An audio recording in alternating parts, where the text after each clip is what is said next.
this is Daniel Norton. I'm here in Grand Central Terminal with Erica. Hi. And we're about to take a trip up the Hudson River to shoot some lighthouses. Fuji had dropped off the brand new X-Pro3. So if you guys know, I've been using the X-Pro system ever since X-Pro1. I love this for a nice compact professional camera you can take anywhere. So I thought, what a better way to do it, to just throw it over my shoulder, jump on a train and go have a day of shooting.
So I'm here on top of Bear Mountain at Perkins Memorial Tower. All right, this isn't really a lighthouse, but it's a super fun tower. And also I had scouted out this grass here. I've been on this project for a while and I knew it would match Erica's jacket.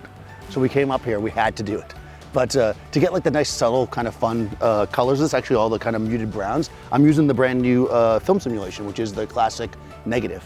It's really nice. It has like a little bit of punchy contrast like you would expect in like a negative film, but it has like beautiful kind of color kind of coming across it. And this, you know, with the black and the shade, and then there's the warmth of the tan, it's really working out nicely. So one thing I've always loved about these Fuji cameras is how kind of tactile they are. So, you know, you change your aperture at the lens, you change your shutter speed up here kind of in the classic manner. And also even the ISO is here, you lift and turn kind of like a film camera. So it kind of brings you back to just like feeling the mechanical nature of the camera as you're shooting. So you'll probably notice as I'm shooting with natural light, it's changing constantly. We're in and out of the clouds. I got my aperture set where I want it for my depth of field. I'm just shifting my shutter speed back and forth to kind of compensate to keep my exposure correct. Another thing that's kind of like back in the day shooting film with this Fuji camera, and I've really only seen it in the Fuji cameras, is the hybrid viewfinder, which is the optical viewfinder and the EVF combined into one. Essentially, I can shoot with the EVF if I want to see, you know, I'm used to that way, I like that way. I can shoot with the optical and really kind of be looking at the subject and seeing the actual like natural light. But also in that mode, there's a little tiny EVF in the corner, so I can still watch my exposure and my focus. So it kind of gives you the best of both worlds. So I'm out here shooting, I love to use the optical viewfinder. It feels really nice, but then I'm kind of looking at that exposure and making adjustments as I go.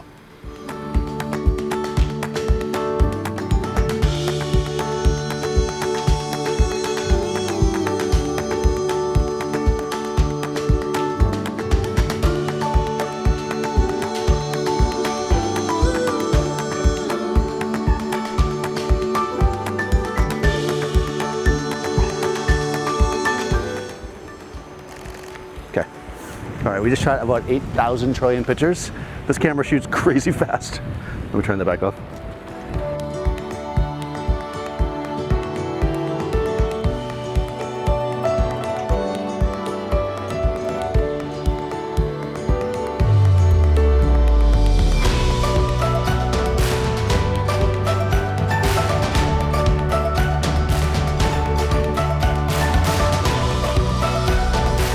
All right, so we shot a few lighthouses. Well, one lighthouse. The other one wasn't really a lighthouse, but it was a tower up high. Maybe you could see it from the water. Maybe. It was still fun. But anyways, we came up here, we had a good time. Right?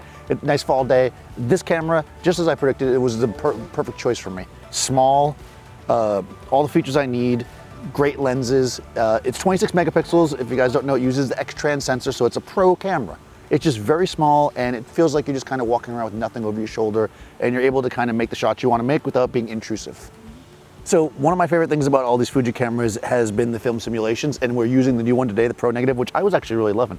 You know, we kind of pushed it to its extreme. I shot some really overexposed, kind of dark stuff. I wanted to really see where it would go, and it really does have this kind of cool film-like feel.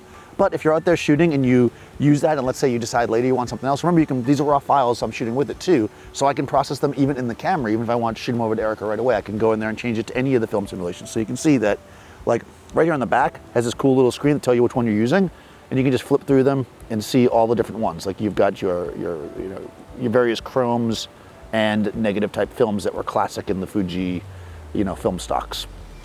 So really everything you need generally for shooting is on the back, right? You've got your film simulation, you've got your ISO, you've got your white balance, and then as I mentioned before, you got all your controls on the top. This thing is designed to make you feel like you're shooting film, but it's a digital camera, right? So you've got the full screen when you flip it down in the back to do all that kind of stuff you would do, and it's set up here so you can do waist level shooting, which I think is really nice for street photography, and also gives you some stabilization for long shots or video. This camera is great for exactly what we did, a day trip, running around, not wanting to carry a bunch of stuff with you. This is also the camera I take with me on a vacation. I mean, it's small enough to throw in my bag easily, not really have to worry about it. Also, it charges right in body from the USB-C, so you take one USB-C charger, you can charge a bunch of stuff that you might have with it. Although I'll say we only use one battery all day, so it's very efficient as far as the battery goes. And just keep in mind that even though this does have this vibe, right? Like I'm keep pointing out that it's great for this kind of thing. We're running around, we're on vacation. This is a pro digital camera. I would totally use this in the studio just like I use my X-PRO1 or other Fuji cameras. I can tether with it, I can make portraits, I can do anything that you normally would do with a professional digital camera. So I want to thank Fuji for letting me borrow the X-PRO3. It's been great. I may or may not give it back.